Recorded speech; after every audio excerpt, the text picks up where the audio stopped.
Hello friends, இன்றைக்கி lunch box ready ஆயிடுச்சு. பீர்க்கங்காய் கூட்டு, உருளைக்கிழங்கு வறுவல் ஃப்ரை பண்ணி கொடுத்துட்டோம். இதை எப்படி செய்கிறதுன்னு பார்ப்போம் வாங்க.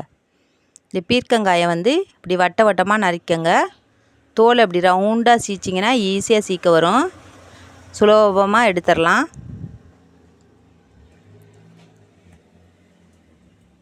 இந்த மாதிரி ரவுண்டாக சீச்சிட்டு சின்ன சின்னதாக கூட்டுக்கு மாதிரி நறுக்கி வச்சுக்கோங்க. இதெல்லாம் பசங்க சாப்பிடவே மாட்டாங்க. இந்த மாதிரி கூட்டு செஞ்சு கொடுங்க. சாதத்தில் ஊற்றி கிளறி கொடுத்தீங்கன்னா லஞ்ச் பாக்ஸுக்கு வச்சு விட்டிங்கன்னா சாப்பிட்ருவாங்க. சரிங்களா? இந்த சைஸில் நறுக்கி வச்சுக்கிறணும்.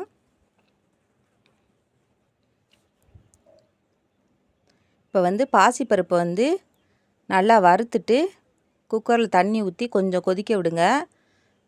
வெந்ததும் வெங்காயம், தக்காளி, பச்சை மிளகா அதையும் அதில் போட்டு, இந்த பீர்க்கங்காய் நறுக்கி வச்சுருக்கோம்ல அதையும் அதில் போட்டு மஞ்சத்தூள், உப்பு சேர்த்து ஒரு 3 விசில் வச்சுக்கோங்க.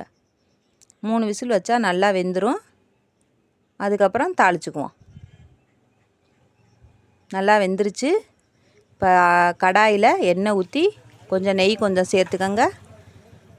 கடுகு, உளுந்து, சீரகம், கருவேப்பிலை 3 போட்டு தாளிச்சிட்டு இந்த பீர்க்கங்காய் வெந்ததையும் அதில் கொட்டி கொதிக்க விடணும்.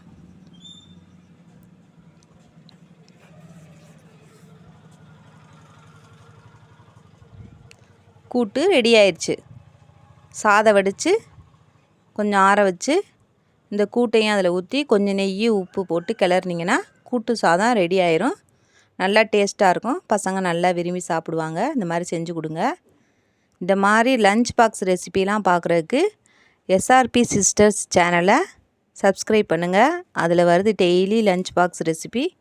அதில் பார்த்து கற்றுக்கங்க. இதுக்கு சைடிஷாக உருளைக்கிழங்கு ஃப்ரை பண்ணியாச்சு. Okay, bye friends. தேங்க்யூ.